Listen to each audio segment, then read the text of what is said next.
आपका स्वागत है इस वीडियो रिकॉर्डिंग में। मैं इसमें टिम्बेनाइटिस या अफरा या अकोमुलेशन ऑफ गैस के बारे में बताऊंगा।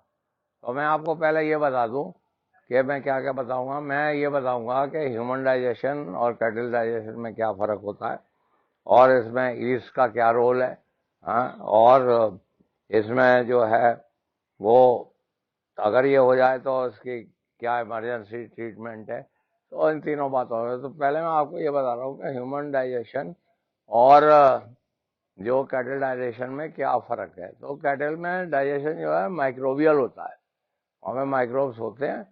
वो माइक्रोब्स जो हैं वो भूसे पे कार्य करते हैं और उसमें से ग्लूकोज को रिलीज करते हैं। उसकी डिटेल में मैं नहीं जाऊँगा, पर सेलुलोज जो होता है उसमें डिफरेंट बॉन्ड होता है, स्टार्च जो होता है उसमें डिफरेंट बॉन्ड होता है। तो गाय भैंस जो है सेलुलोज पे ही रह जाती है, सेलुलोज से ही ग्लूकोज को जनरेट कर लेती है।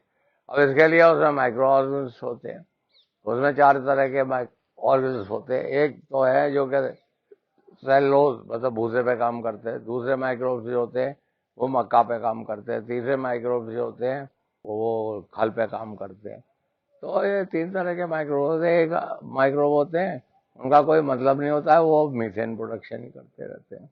तो इसकी दूसरी बात है, ये मैं संरचना बता रहा हूँ। अभी मैंने आपको माइक्रोब बताया कि इसकी संरचना ऐसी होती है कि इसमें चार स्टमक होते हैं। पहले एक बड़ा बैग होता है, वो बैग जो है वो एनारोबिक होता है, इस एनवायरनमेंट, उसमें ऑक्सीजन बिल्कुल नहीं होती और टेम्परेचर वहाँ पे बहुत हाई रहता है। तो वो जो है जो बैग है उसमें खाना भर लिया जाता है, घास फूस जो भी है, और फिर जब एनिमल बैठता है तब वो घास फूस मुंह में लाता है, उसको चबाता है, फिर अंदर ले जाता है, फिर उसका फर्मेंटेशन होता है। तो इस तरह से ये क्रिया चलती रहती है। मैं आपको ये भी बता दूं कि इसमें जो है काफ़ी ज़्यादा सलाइवा निकलता है, करीब 100 लीटर सलाइवा निकलता है। और ये गाय जो है 30, 40, 50, 60 लीटर तक पानी को पी जाती है। तो इसके र्यूमन में मूवमेंट होते रहते हैं और ये चारे को बाहर लाती है और ये उसी गैस को निकालती है। अब कभी ऐसा हो जाता है कि किसी कारण से आपने उसका अगर चारा बदल दिया, दाना बदल दिया, या पशु ने ज़्यादा चावल खा लिए, दाल खा ली, तो उसका बैलेंस शीट बिगड़ जाता है, फिर माइक्रोब जो है चक्कर में आ जाते हैं। अभी जो है मतलब ये है कि आप बैलेंस शीट दीजिए उसको, 1/3 खल, 1/3 चोकर, 1/3 दाना। अगर आप इससे डिविएट हो जाएंगे तो फिर आपको प्रॉब्लम हो जाएगी। और ये जो है मतलब बहुत भयंकर बीमारी है, इसमें डॉक्टर के बुलाने से भी कुछ, बुलाने जब तक डॉक्टर आता है तब तक जानवर मर जाता है, कई जानवर एक साथ मर जाते हैं। तो इसके लिए आप ट्रोकार कैनुला रखिए, उससे जो है ट्रोकार कैनुला से आप छेद कर दिए ह्यूमन में तो जानवर आपका बच जाएगा। और स्टमक ट्यूब भी आती है, तो ट्रोकार कैनुला की और इसकी ट्रेनिंग हम लोग देते हैं और आप उसके बारे में संपर्क कर सकते हैं ऑनलाइन। आप डेयरी खोल रहे हैं तो इससे बच के रहिए।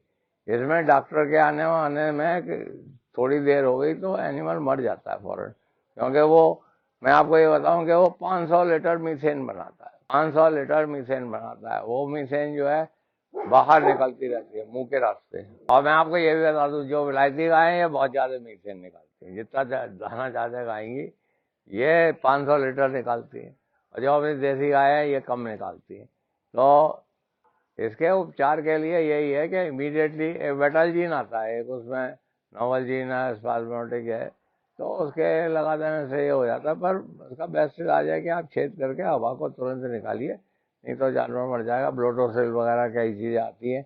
और सबसे बड़ी इम्पोर्टेंट बात यह है कि आप जो है उसके फीड को, जो फीड दे रहे हैं वो बंद करिए और ये देखिए कि बैलेंस फीड आप उसको दे रहे हैं।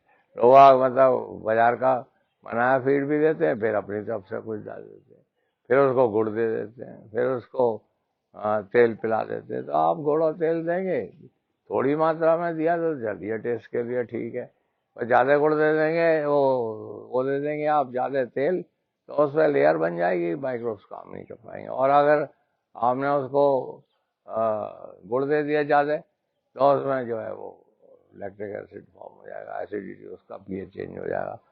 तो इसके बारे में फार्मर लोग जानते हैं काफ़ी, मैंने वीडियो भी बना रखे हैं जो संलग्न है नीचे, और आप इसमें बेटलजीन, ट्रोकार कैनुला और ये सब रखिए और इससे सचेत रहिए। ये कभी भी हो सकता है, किसी वक्त भी हो सकता है। इवन आप जब एनिमल को ट्रांसपोर्ट करते हैं कहीं से कहीं, तो ये ट्रक में भी हो जाता है। तो आप उस वक्त उनकी ज़्यादा सेवा मत करिए दाने वाने से, उनको जो नॉर्मल खा रहे हैं। बल्कि अगर आप एनिमल कहीं से खरीद रहे हैं तो वो जो फीड खिला रहा है उसको थोड़ा फीड को खरीद के रख लाइए, क्योंकि फीड चेंज से ये होता है। तो मैंने आपको यही बताया कि इसमें माइक्रोबियल होता है और ये जो है ये भूसा पूसा कागज वागज सब खा लेती हैं उसको, ये इनका भोजन है। और हम लोगों के में एंजाइमेटिक होता है, हम लोग उसको हजम नहीं कर सकते। और ये बहुत इम्पोर्टेंट बात है। और डेयरी खोलने से पहले इसके बारे में आप सभी ज्ञान प्राप्त कर लें। अपने डॉक्टर को भी बता दें कि साहब अगर टिम्बनाइटिस होगी तो मैं कौन कौन सी दवाई रखें। आपके पास इसकी दवाई हमेशा हाजिर रहना चाहिए। धन्यवाद, आपने सुना। आशा है आप दूसरों को भी बताएंगे और ये आपका सुचारू रूप से डेयरी चलाने में फायदेमंद होगा। धन्यवाद।